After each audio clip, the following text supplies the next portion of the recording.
तो चलो शुरू करते हैं दोस्तों। आज का टॉपिक इंडस्ट्रियल डिस्प्यूट्स।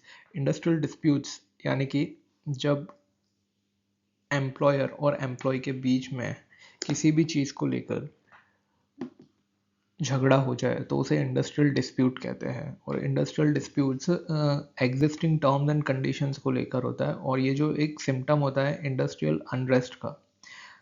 और जो भी डिस्प्यूट होगा वो एम्प्लॉयमेंट के से रिलेटेड होगा, और एम्प्लॉयर और एम्प्लॉय का रिलेशनशिप होना चाहिए, वरना वो इंडस्ट्रियल डिस्प्यूट्स कहलाएगा ही नहीं। और ये डिस्प्यूट बहुत से वर्कर्स को अफेक्ट करना चाहिए, डायरेक्टली या इनडायरेक्टली एक सब्सटेंशियल इंटरेस्ट होना चाहिए। और इंडस्ट्रियल डिस्प्यूट्स कोई एक काल्पनिक चीज़ नहीं है, बल्कि ये एक सच्चाई है। इंडिया में बहुत सारा इंडस्ट्रियल डिस्प्यूट होता है। जैसे कि 2015 में मारुति प्लांट में एक बहुत बड़ा इंडस्ट्रियल डिस्प्यूट हो गया था लोगों के वर्किंग कंडीशंस को लेकर, और उसमें एक मैनेजर की जान तक चली गई थी। वैसे ही 2020 में बेंगलोर में एप्पल आईफोन की फैक्ट्री में एक वायलेंस हुआ था, क्योंकि वहाँ पे लोगों वर्कर्स को उनका वेजेस नहीं मिला था, जिसकी वजह से वर्कर्स ने फैक्ट्री में बहुत बड़ा स्ट्राइक किया था, और एक ये नेशनल न्यूज़ बन गया था। सो इंडस्ट्रियल डिस्प्यूट्स जो है वो एक बहुत बड़ा रीज़न है कंट्री में, जिसकी वजह से कंट्री का इमेज भी ख़राब होता है। इसीलिए इंडस्ट्रियल डिस्प्यूट्स पढ़ना आप लोगों को बहुत ज़रूरी है, इसीलिए आपको पोर्शन में ये रखा गया है। तो चलिए शुरू करते हैं। मेरा नाम है नरेंद्र महोबिया।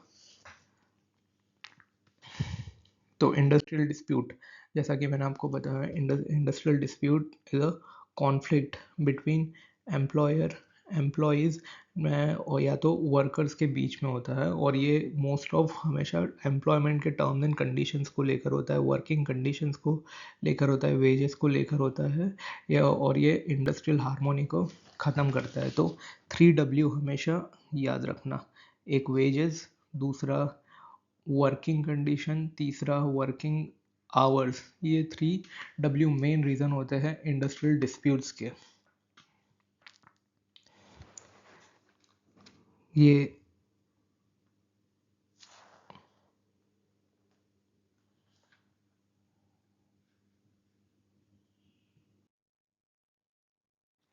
तो अलग अलग फॉर्म्स ऑफ इंडस्ट्रियल डिस्प्यूट्स होते हैं। पहला जो फॉर्म होता है इंडस्ट्रियल डिस्प्यूट्स का वो होता है स्ट्राइक, जब वर्कर्स स्ट्राइक कर दे फैक्ट्री में और आने से मना कर दे। और दूसरा होता है लॉकआउट। लॉकआउट में मीन्स क्लोजिंग डाउन और suspension of business by the employer. Strikes जो होते हैं वो वर्कर करते हैं, लेकिन लॉकआउट जो होता है वो एम्प्लॉयर करता है। एम्प्लॉयर कहता है कि अब मैंने फैक्ट्री बंद कर दी और अब मैं इसे नहीं चलाऊंगा। घेराव, घेराव के अंदर ऐसा होता है कि ये मैनेजर या एम्प्लॉयर का घेराव करते हैं वर्कर्स, और उसे आने जाने से कहीं पे भी रोक लेते हैं। इनफैक्ट घेराव इतना खतरनाक होता है कि इसमें कई बार ये पूरे 10-10 घंटे तक मैनेजर्स को वर्कर्स घेर लेते हैं और कहीं पर जाने भी नहीं देते। पिकेटिंग मतलब धरना देना, जैसे कि यहाँ पर दिखाया गया है। वो फैक्ट्री गेट पर वर्कर्स धरना देते हैं और ना किसी को आने देते हैं ना किसी को जाने देते हैं। गो स्लो मतलब वर्कर्स फैक्ट्री में आएंगे तो सही, लेकिन वो लोग काम बहुत धीरे धीरे करेंगे और इतना स्लो करेंगे कि वो वहाँ पे प्रोडक्शन और प्रोडक्टिविटी कम हो जाए। वर्क टू रूल मतलब वर्कर्स सिर्फ और सिर्फ जितने की ज़रूरत है उतना ही काम करेंगे और कोऑपरेशन बिल्कुल नहीं करेंगे। तो वर्क टू रूल का मतलब ये होता है। बॉयकॉट मतलब वर्कर्स काम पर तो आएंगे लेकिन काम करने से बिल्कुल मना कर देंगे, या फिर काम बिल्कुल नहीं करेंगे। तो इंडस्ट्रियल डिस्प्यूट्स की वजह से 3P पर अफेक्ट पड़ता है।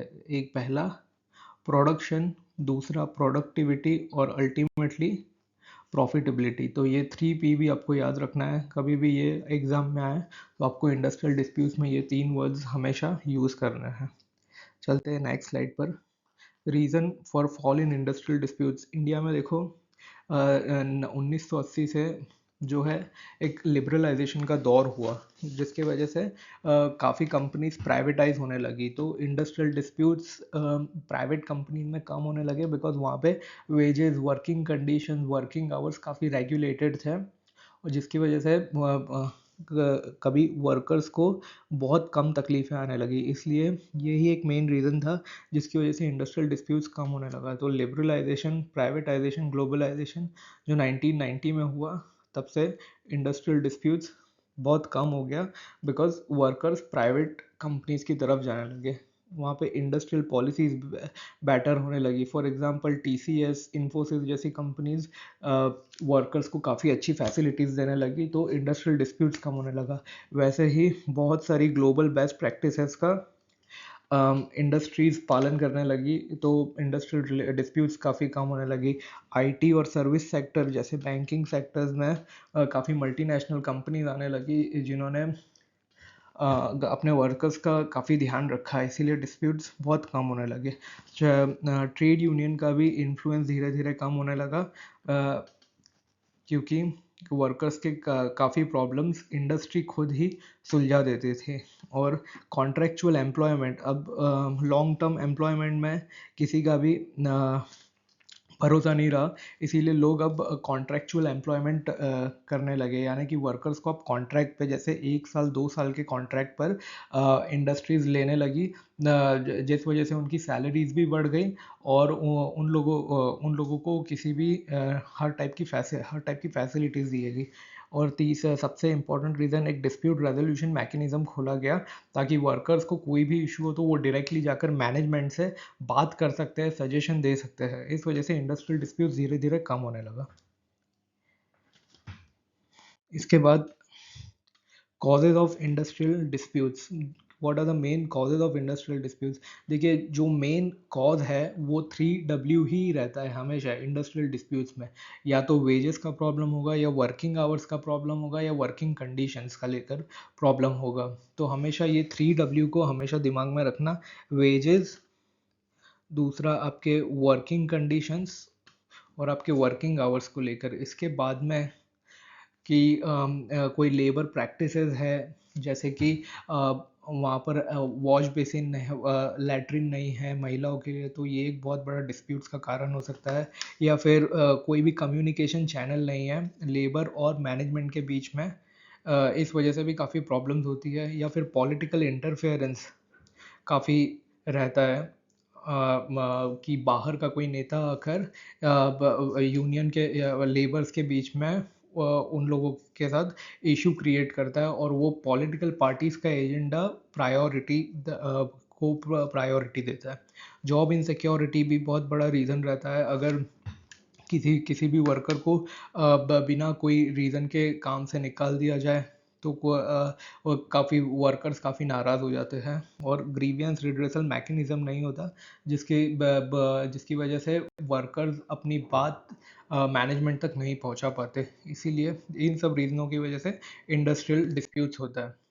मेजर्स टू इम्प्रूव, हम कैसे इंडस्ट्रियल डिस्प्यूट्स को इम्प्रूव कर सकते हैं, कैसे हम उसको सुधार सकते हैं? तो इसके लिए सबसे पहले आपको वेजेस जो है टाइमली इन्फ्लेशन के हिसाब से एडजस्ट करना पड़ेगा। उन लोगों को अच्छी वर्किंग कंडीशन देनी पड़ेगी, जैसे वॉश बेसिन, लैट्रिन फैसिलिटीज़, पानी की सुविधा, सब कुछ वर्कर्स को एक रेस्ट रूम, लंच रूम, ये सब कुछ प्रोवाइड करना पड़ेगा। इसके अलावा उन लोगों से रेगुलर डायलॉग सेटअप करना पड़ेगा, ताकि उन लोगों में कंपनी के ऊपर भरोसा पैदा हो सके। इसके अलावा लेबर पॉलिसीज़ को ट्रांसपेरेंट होनी चाहिए, किसी को भी कहीं पे भी easy hire and fire policy नहीं होनी चाहिए, ताकि वर्कर्स को अपने ऑर्गेनाइजेशन पे भरोसा हो। ट्रेड यूनियन को स्ट्रेंथन करना चाहिए, ताकि एक